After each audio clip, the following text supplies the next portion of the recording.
धुरंधर release हुई और पता चला कि आदित्य दर भी जनाब एक महान तरीन शख्सियत हैं जिन्होंने पाकिस्तान को फुली एक्सपोज़ किया, लेकिन हकीकत उसके यकसर तब्दील निकली। जहाँ धुरंधर में यह दिखाया गया कि ISI और किस तरह से लश्कर जो है वो हिंदुस्तान में टेररिज्म एक्टिविटीज़ में इन्वॉल्व हैं, वहीं पर इस बात को भी कंडेम कर लिया गया कि हिंदुस्तान भी पाकिस्तान में खुफिया ऑपरेशंस कर रहा है।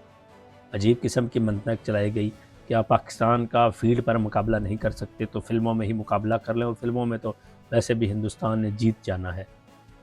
लेकिन रहमान डकैत और उज़ैर बलोच जैसे किरदारों को अपने मेन स्ट्रीम मीडिया पर दिखाना इस बात की तरफ वाज़ेह इशारा है कि इंडिया के पास अब अपना कोई कंटेंट नहीं रहा, इसलिए वो पाकिस्तानी तारीख़ को, पाकिस्तानी किरदारों को दिखाने पर मजबूर हो चुके हैं। लेकिन आदित्य दर ने जिस तरह चापलूसी की है नरेंद्र मोदी की, तो मुझे नहीं लगता कि नरेंद्र मोदी इस दफ़ा अपना इलेक्शन हारेंगे। लेकिन यहाँ पे एक सबसे अहम बात जो कि मैं करना मुनासिब समझता हूँ कि जिस तरह से आपने एंटी मुस्लिम फीलिंग्स को प्रमोट किया कि जनाब मुस्लिम जितने भी हैं दहशत गर्द हैं, तो वो आप लानत के मुस्तहिक हुए, क्योंकि जिस तरह से आपने मुसलमानों को बदनाम करने की कोशिश की, टोटली ब्लंडर था ये धुरंधर। और आप जिस तरह से आदित्य दर ने और नरेंद्र मोदी को प्रमोट किया, तो मुझे नहीं लगता कि अब वो इलेक्शन हारेंगे, बल्कि अब वो ये अगला इलेक्शन भी जीत जाएंगे सिर्फ़ और सिर्फ इस फिल्म की बेस पर।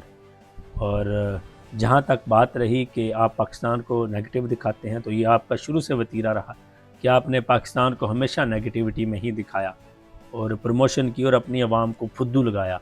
और आपकी आवाम के लिए भी सल्यूट है कि जो उस फुद्दू के ज़ुमरे में बिल्कुल फिट आई। मेजर इकबाल यानी कि इलियास कश्मीरी एक ऐसा शख्स जिसने अपने मुल्क के लिए जदोजहद की, जिसने अपने ज़मीन के लिए जदोजहद की। यहाँ पर यह हकीकत वाज़े करना चाहते हैं कि आप कश्मीर पर नाजायज़ काबिज़ हैं, आप कश्मीर पर कब्ज़ा किए हुए हैं, तो किस तरह से वो शख्स आपको बर्दाश्त करे, किस तरह से कश्मीरी आपको बर्दाश्त करे, चाहे वो बुरहान वानी हो, चाहे वो इलियास कश्मीरी हो, चाहे सुआन आप जिस मर्ज़ी का नाम लें। लेकिन हकीकत यही है कि कभी भी वो नहीं चाहेंगे कि आपके वो अंडर कमांड में रहें। जब वो आज़ादी चाहते हैं तो आपका काम बनता है कि उनको आप आज़ादी दिलाएं। और अगर आप इलियास कश्मीरी जैसे किरदार को अपनी धुरंधर मूवी में एज आ मेजर इकबाल दिखा सकते हैं और डायरेक्टली आप उसको इन्फ्लुएंस करते हैं, उसको कनेक्ट करते हैं ISI के साथ, तो ये आपका अपनी सोच है। लेकिन आदित्य दर को यहाँ पे सल्यूट पेश करना पड़ेगा कि उसके पास ख़ुद का कोई कंटेंट रहा नहीं, तो उसने कहा जी पाकिस्तानी गैंग वार्स को ही शामिल किया जाए और उन्हीं ही किरदारों को जनाब दिखाया जाए।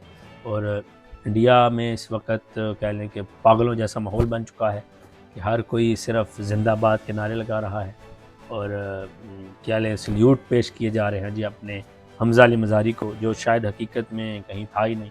हकीकत में कुलभूषण यादव है और वो इस वक्त हमारे पास है। तो आइए छुड़ाइए उसे, देखते हैं क्या करते हैं आप।